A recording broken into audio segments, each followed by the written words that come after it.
鄭秀文想揾你做嘉賓。點解嘅？我哋唔識㗎喎。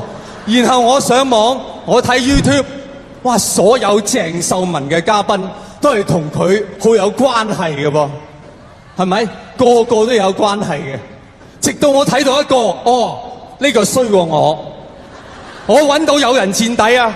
邊個？2009年你嘅演唱會有個嘉賓出現咗，同你唱咗一首歌嘅，我都識唱，有冇鼓勵啊？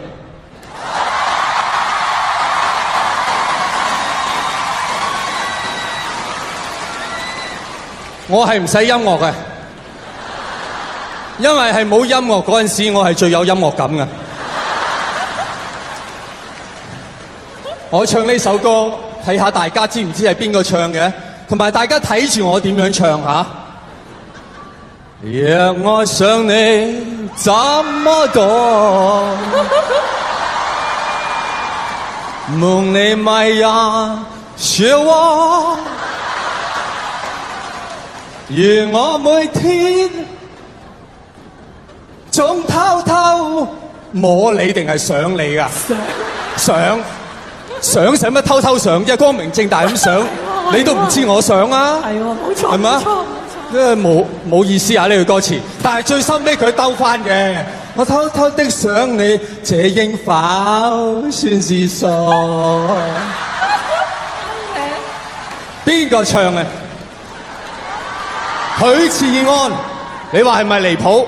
嗱，各位，我上嚟我犯嘅錯係咩咧？我同 Sammy 唔熟，喺度扮熟。許志安係好熟，扮唔熟。